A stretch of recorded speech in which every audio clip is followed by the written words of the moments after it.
چھوٹی سی چیز 500 کی دے رہا ہے، اس غریب کی بھی جو ہے نا وہ جو ہے نا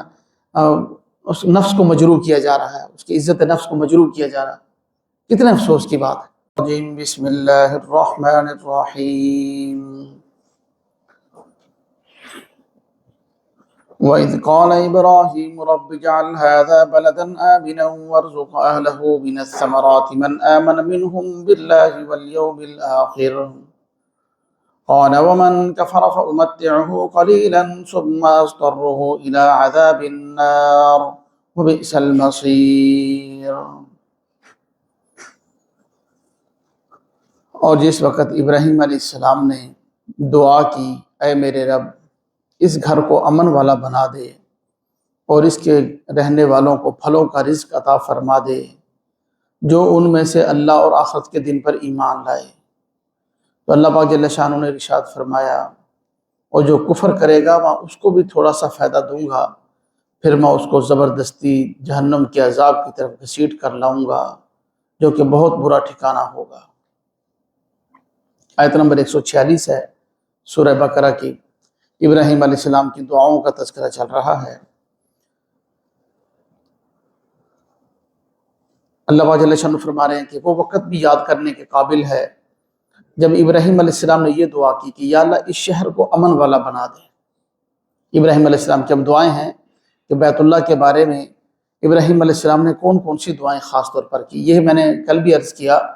کہ یہ دعاؤں کا مضمون جو ہے پورے قرآن میں مختلف الفاظ میں پھیلا ہوا ہے، بہت زبردست دعائیں ہیں۔ ہم ان دعاؤں کو اپنی زندگی کا معمول بنائیں، صبح و شام کی دعاؤں کے اندر ابراہیم علیہ السلام کی ان دعاؤں کو شامل کریں۔ فرمایا کہ رب اجعل ھذا بلدا آمنا، یہی الفاظ جو ہے نا وہ سورہ ابراہیم کے اندر بھی ہیں۔ آخری سے پہلا رکوع سورہ ابراہیم کا شروع ہو رہا ہے، اس کے اندر فرمایا کہ وَإِذْ قَالَ إِبْرَاهِيمُ رَبِّ اجْعَلْ هَٰذَا الْبَلَدَ آمِنًا، یہاں پر ھذا بلدن آمنا، یہاں پر بلد کا جو لفظ ہے نا شہر، اس کو نکرہ لے کر آئے ابراہیم علیہ السلام، اس کو خاص نہیں کیا، عام رکھا۔ خاص اس وجہ سے نہیں کیا کہ جس وقت یہ دعا ہو رہی ہے نا اس وقت جو ہے ابھی بیت اللہ بنا نہیں تھا، یہ شہر بنا نہیں تھا۔ ابھی آ کر جو ہے ابراہیم علیہ السلام نے حضرت ہاجرہ کو حضرت اسماعیل کو یہاں پہ چھوڑا تھا، اس بیابان جنگل میں شہر میں ابھی چھوڑا تھا، ابھی یہ شہر بنا نہیں تھا۔ تو ابراہیم علیہ السلام نے مجہول شہر کے بارے میں دعا کی کہ یا اللہ اس کو کوئی بھی کسی بھی ایک شہر جیسا بنا دے، کوئی بھی شہر بنا دے۔ جب دوسری مرتبہ دعا کرا نا وَإِذْ قَالَ إِبْرَاهِيمُ رَبِّ اجْعَلْ هَٰذَا الْبَلَدَ آمِنًا، وہاں پر معرفہ لے کر آئے، وہ شہر بن چکا تھا۔ اس وقت تک ابراہیم علیہ السلام کی زندگی میں ہی کچھ نہ کچھ آبادی ہو گئی تھی۔ کل میں نے عرض کیا کہ قبیلہ بنو جرہم جو یمن سے آیا، جو اصل عربی تھے، کیونکہ ابراہیم علیہ السلام کی زبان تو عربی نہیں تھی،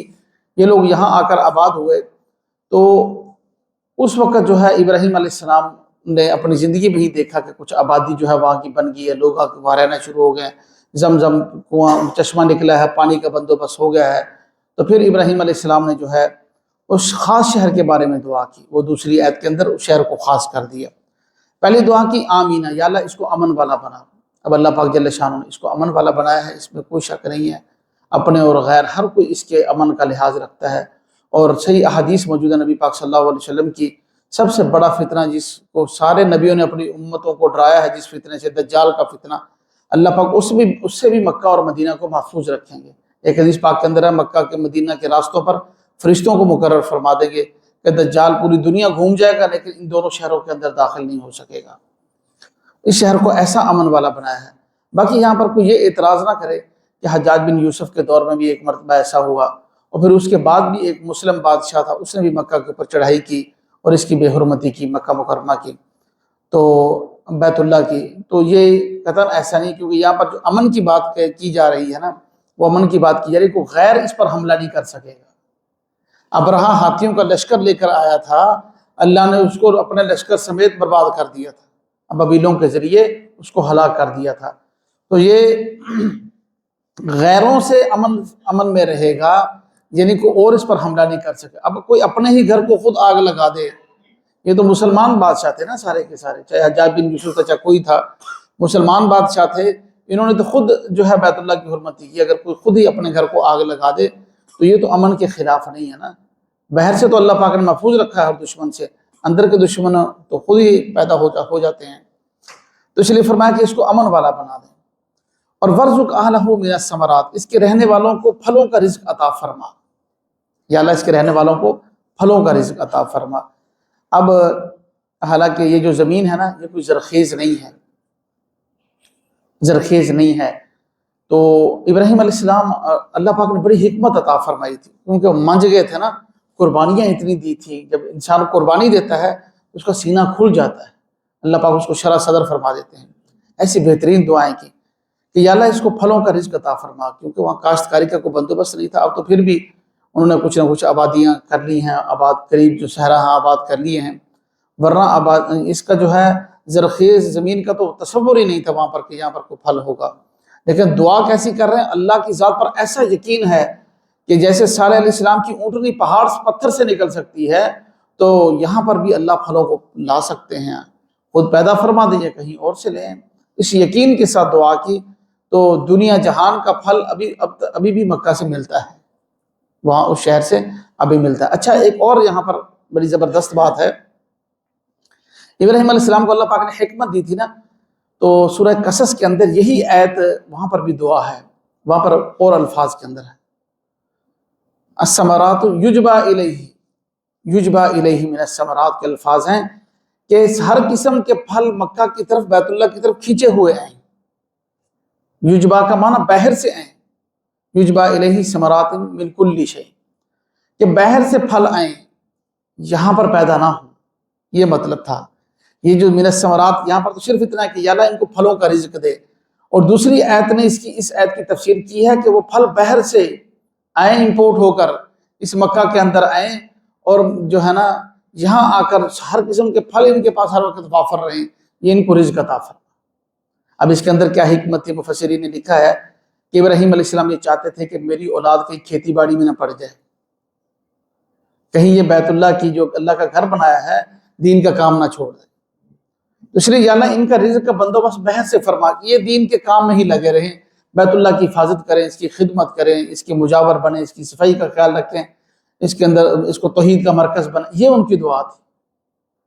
کہ یہ کہیں اگر ان کو تو نے یہ دے دیا سارا کچھ یہاں پر، یہ ان چیزوں میں لگ جائیں گے تو بیت اللہ کو تو یہ چھوڑ دیں گے، پھر اس کا خیال کون رکھے گا، اس کو کون آباد کرے گا، اس کی آبادی کی فکر کریں، یہ ان کی دعا تھی۔ اور پھر نا یہاں پر تو صرف پھل کا ذکر ہے، تو وہی جو میں نے آیت تو قصص کی آیت بتائی، اس میں ہے من کل شیء، ثمرات من کل شیء، ہر چیز کا پھل عطا فرما۔ ثمرات من شجر نہیں فرمایا اللہ پاک نے کہ درختوں کے پھل عطا فرما، ہر چیز کا پھل،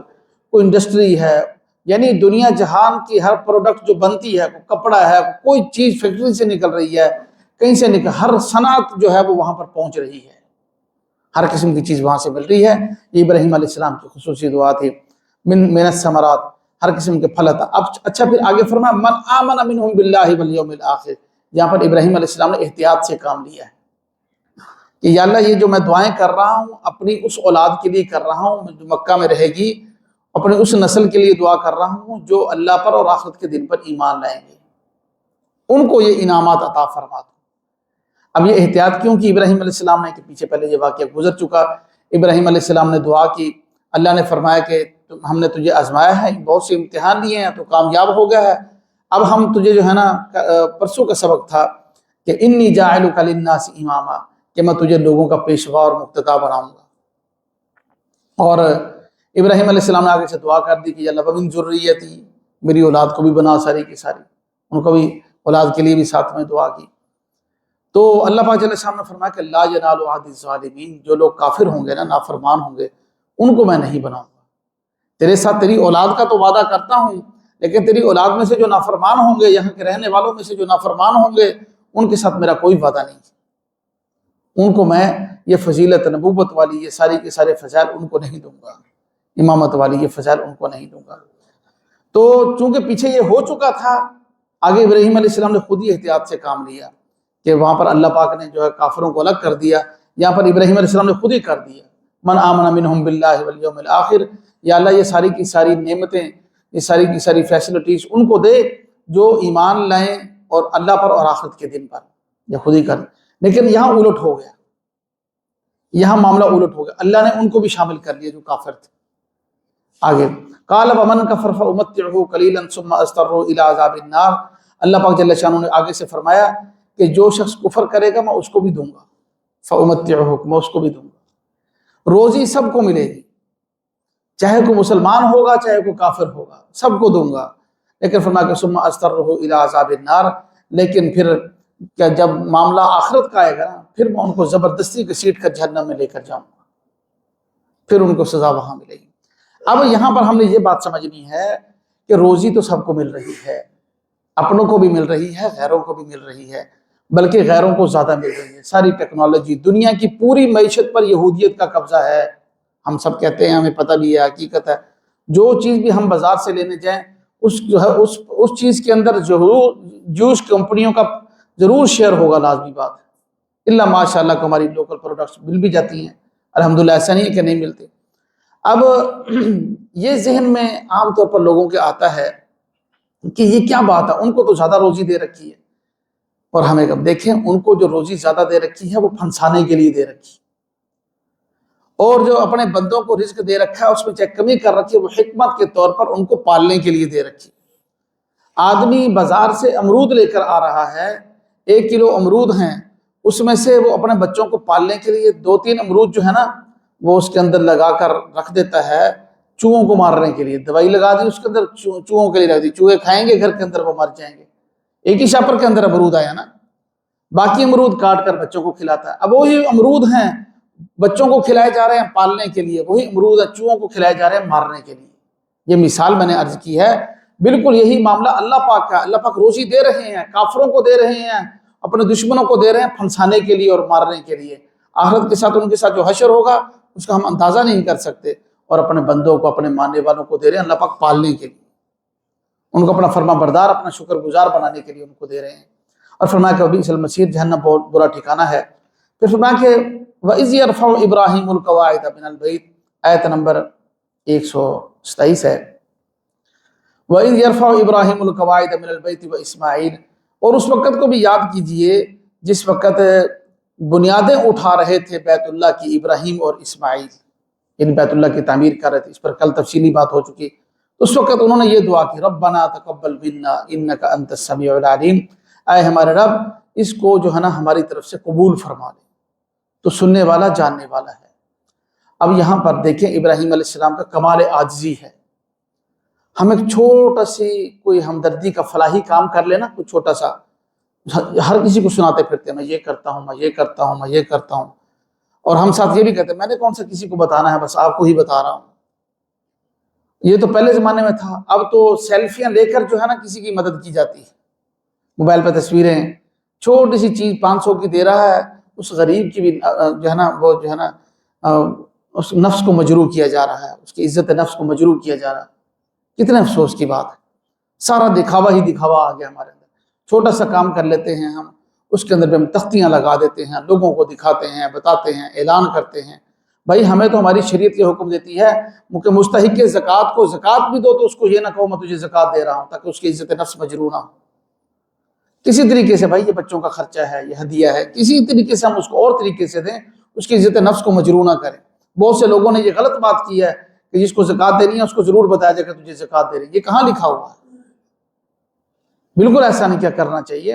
تو یہاں پر بھی ابراہیم علیہ السلام جو ہے اتنا بڑا نیکی کا، اس سے بڑا نیکی کا کام اور کیا ہوگا کہ بیت اللہ منہدم ہو گیا ہے، طوفان نوح کے اندر نشانات مٹ گئے ہیں، صرف بنیادیں پڑی ہوئی ہیں اس کی، اس پر اتنا بڑا اللہ کا گھر بنا دیا جو سب سے اللہ کو پسندیدہ ترین اور مقدس ترین جگہ ہے اللہ کی، بیت اللہ بنا کر پھر آگے اللہ سے عاجزی سے دعا کرے، یا اللہ اب اس کو ہماری طرف سے قبول فرما لے۔ کوئی اس کے اندر بڑائی نہیں، کو کچھ نہیں۔ تو یہ ہمارے لیے سبق ہے کہ بھائی ہم کوئی بھی نیکی کریں، نیکی کر کے اترائے نہیں، غرور اور تکبر نہ کریں، پھر بھی اللہ کے سامنے ہم سرنڈر کریں اور عاجزی کریں کہ یا اللہ اس کو قبول فرما لے، تیرا کرم ہے تو قبول فرما لے، ہماری عبادت تو اس قابل نہیں ہے کہ جو ہے ہم تیرے سامنے پیش کر سکے، تو ہی اس کو قبول فرما لے۔ اگلی دعا فرمائی، ربنا وجعلنا مسلمین لک ومن ذریتنا امۃ مسلمۃ لک، اے ہمارے رب ہم کو بھی اپنا فرما بردار بنائے رکھ۔ اللہ اکبر، اللہ کا نبیوں کے ساتھ تو وعدہ ہے نا، نبی تو بچپن سے ہی معصوم ہوتا ہے، نبی پیدا ہوتے ہی نبی ہوتا ہے،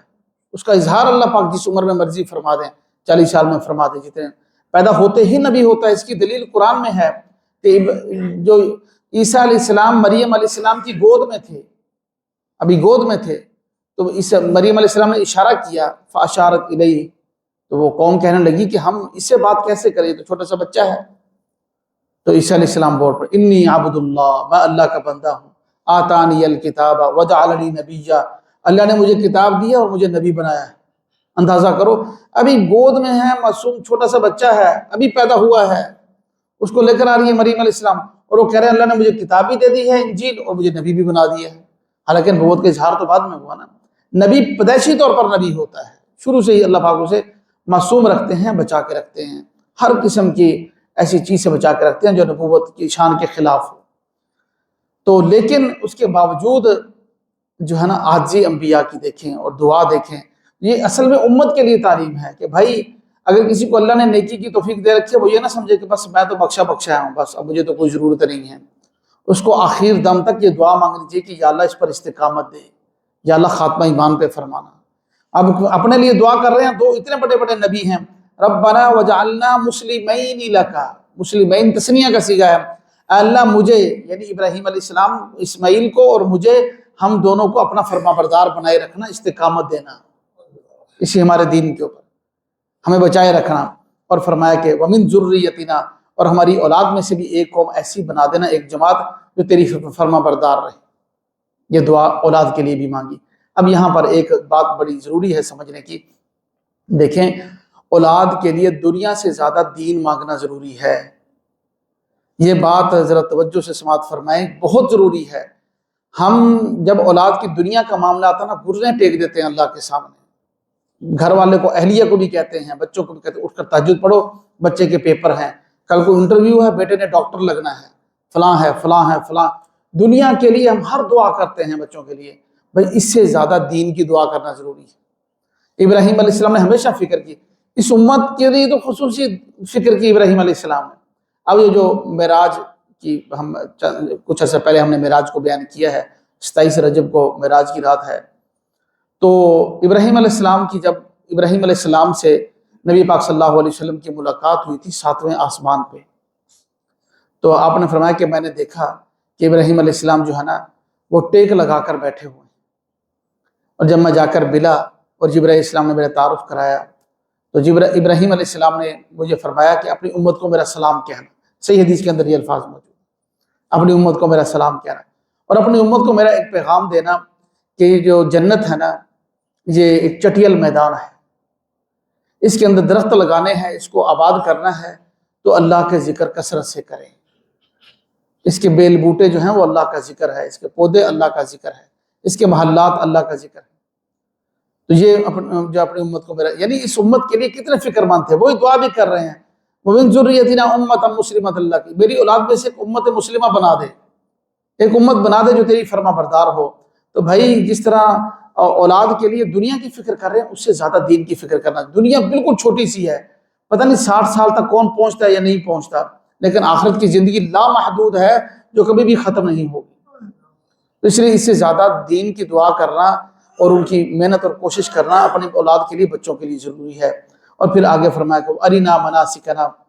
اے ہمارے رب ہم کو حج کے احکام سکھا دے، منا، مزدلفہ، عرفات، وہاں پر کیسے ٹھہرنا ہے، جمرات میں کنکریاں کیسے مارنی ہیں، طواف کیسے کرنا ہے، صفا مروہ کی صحیح کیسے کرنی ہے، یہ جو حج کے ضروری احکام ہیں، اگر کوئی مطلب ہے کہ کوئی مسئلہ بن جائے، دم کیسے دینا ہے، قربانی کیسے کرنی ہے، یا اللہ ہمیں یہ احکام بھی سکھا دے۔ تو پھر روایات میں موجود ہے کہ جبرائیل علیہ السلام نے آ کر سارے احکام ابراہیم علیہ السلام کو بتائے، اسماعیل علیہ السلام کو، ان کو سارے کے سارے احکامات سکھا دیے، اس وقت سے چلتے ہیں۔ اور ابراہیم علیہ السلام کی یہ دعا قبول بھی ہوئی، ایسی قبول ہوئی کہ زمانہ جاہلیت میں بھی بہت سے ایسے لوگ تھے جو ملت ابراہیمی کے اوپر پورے کاربان تھے، ان میں سے نبی پاک صلی اللہ علیہ وسلم کے جد امجد جناب عبد المطلب کے بارے میں بھی یہ موجود ہے تاریخ کے اندر کہ وہ بھی خالص موحد تھے، شرک نہیں کیا کرتے تھے، وہ بھی خالص موحد تھے، اور وہ بھی ملت ابراہیمی کے مطابق جو ہے نا وہ دین کے اوپر چلتے تھے۔ اور تاریخی روایت ہے، اس سے پہلے بھی جو ہے بہت سے، طفیل بن عمر دوسی اور دوسرے اس لیے بہت سے لوگ جو مسلمان ہو گئے صحابی بن کے، زمانہ جہلیت میں بھی انہوں نے کبھی ایسا کام نہیں کیا تھا، شرک نہیں کیا، کچھ نہیں کیا اس وقت ملت ابراہیمی کے مطابق۔ حالانکہ اسماعیل علیہ السلام کے بعد کوئی نبی نہیں آیا مکہ کے اندر، سارے نبی جو ہے نا ملک شام کے اندر بنی اسرائیل کے اندر نبی آئے، وہاں پر پھر آخر میں جو ہے نبی پاک صلی اللہ علیہ وسلم تشریف لائے۔ تو اتنا عرصہ گزرا، اس کے اندر بھی اللہ پاک نے ابراہیم علیہ السلام کی اس دعا کو زندہ رکھا کہ وہاں پر موجود رہے وہ لوگ جو توحید پرست تھے، اللہ کو ایک ماننے والے تھے۔ فرمایا کہ وَتُبْ عَلَيْنَا، یا اللہ ہمیں معاف کر دے اگر کوئی کوتاہی ہوئی ہے۔ یہی ہوتا ہے، ہم نماز کے بعد بھی دعا سلام پھیرتے ہیں، السلام علیکم ورحمۃ اللہ، السلام علیکم ورحمۃ اللہ۔ تو نبی پاک صلی اللہ علیہ وسلم کے اذکار میں سے ایک یہ بھی ہے، استغفر اللہ استغفر اللہ استغفر اللہ، 3 مرتبہ کہا جائے، اللہ اکبر، استغفر اللہ استغفر اللہ۔ تو یہ حدیث میں بھی ہے، بخاری شریف کی حدیث ہے جس کے اندر یہ الفاظ موجود ہیں کہ ابن عباس رضی اللہ عنہ فرماتے ہیں کہ میں چھوٹا سا بچہ ہوتا تھا، جب نماز مکمل ہوتی تو مجھے پتہ چل جاتا تھا کہ نماز پوری ہو گئی۔ کیسے پتہ چل جاتا تھا؟ بالکل چھوٹے سے تھے۔ فرمایا کہ اس وقت زور سے آواز آتی تھی، اللہ اکبر، اللہ کے ذکر کی آواز آتی تھی۔ اب اللہ کا ذکر اس حد تک کرنا ہے کہ دوسروں کی نماز بھی خراب نہ ہو، بس اللہ اکبر کہہ دیا، بات ختم، پھر استغفر اللہ باقی اذکار ایسا کیے جائیں۔ اب ایسا بھی نہیں ہے کہ پھر ذکر ہی شروع کر دیا جائے باقاعدہ، یہ بھی دوسروں کی نماز، ذکر کریں ضرور لیکن آہستہ آواز میں، جو مسبوقین ہیں جن کے پیچھے نماز رہ گئی ان کی نماز خراب نہ ہو۔ یہ جو اذکار ہم نماز کے فوراً بعد کر رہے ہیں، یہ کیوں کر رہے ہیں؟ کہ یا اللہ اس نماز میں ہمارے سے کمی کوتاہی ہوگی، اسے معاف فرما دے۔ اب ابراہیم علیہ السلام بھی ساری دعائیں مانگی، بیت اللہ کو تعمیر کیا، سب کچھ کیا، آخر میں فرما رہے ہیں وَتُبْ عَلَيْنَا، یا اللہ ہمیں معاف بھی فرما دے،